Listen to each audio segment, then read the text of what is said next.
Bonjour à tous et à toutes, bienvenue au Jeudi A.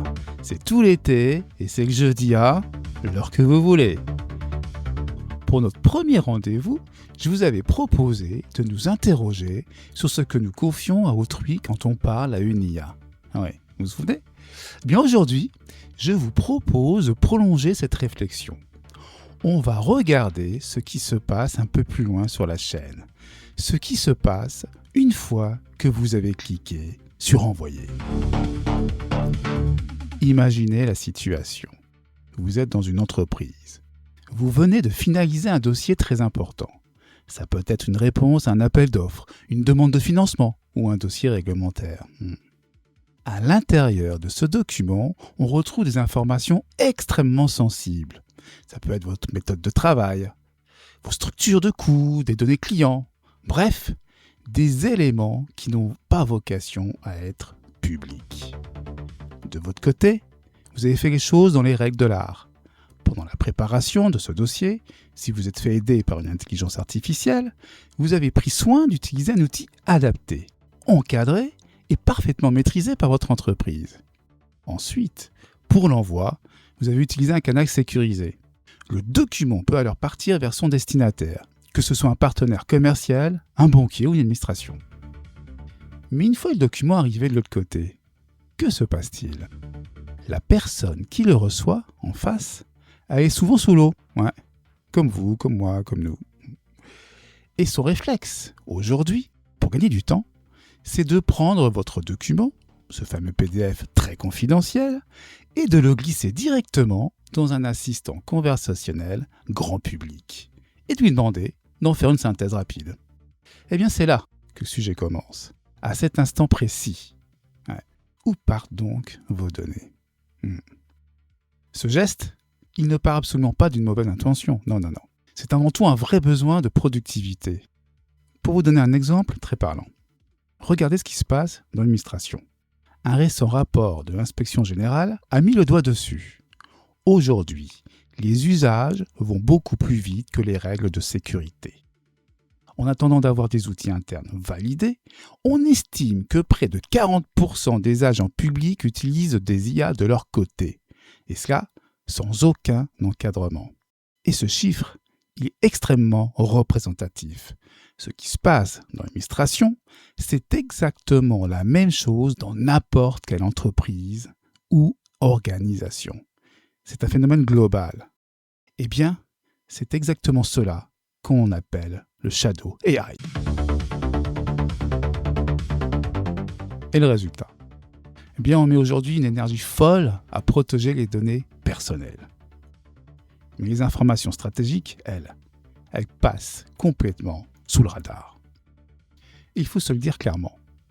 Utiliser une IA qui n'est pas maîtrisée par l'entreprise, c'est s'exposer à une véritable fuite de données.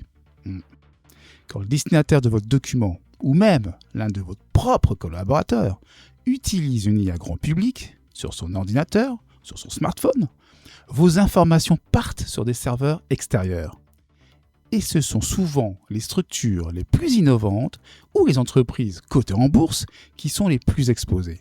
La pression du résultat y est telle que l'on copie-colle des données ultra sensibles pour aller plus vite. Et c'est ainsi que vos secrets viennent nourrir un modèle global. Alors, on se rassure parfois en se disant « Oh, c'est bon, l'outil est hébergé en Europe, la donnée reste ici. » Alors, attention, avoir un serveur en France ou en Europe, ça ne garantit pas la maîtrise. Si la technologie derrière l'outil appartient à une entreprise américaine, elle reste soumise à des lois extraterritoriales, comme le fameux Cloud Act. Concrètement, cela veut dire qu'en cas de requête judiciaire, les autorités américaines pourraient y avoir accès. Si les accès restent pilotés depuis l'extérieur, la souveraineté n'est qu'une illusion. On croit avoir sécurisé notre information, mais en fait, on s'est juste rendu dépendant.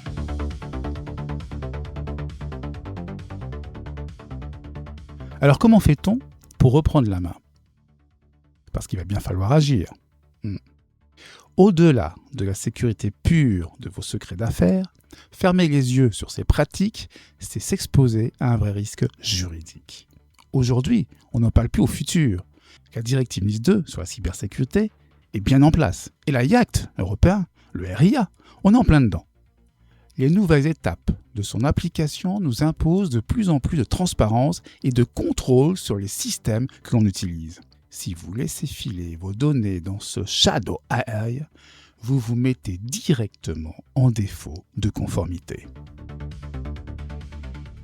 La première étape, pour se protéger, elle se joue en amont, au moment où vous partagez l'information. Quand vous travaillez avec un partenaire, un prestataire ou un client, vous signez généralement un contrat ou un accord de confidentialité. Oui. Eh bien, c'est là qu'il faut agir. Pensez à mettre à jour ces documents juridiques. Il faut y préciser, noir sur blanc, que vous interdisez de traiter vos documents via des IA génératives grand public, non certifiées. Et ça, c'est un premier bouclier indispensable. Ensuite, en interne, il faut proposer des alternatives.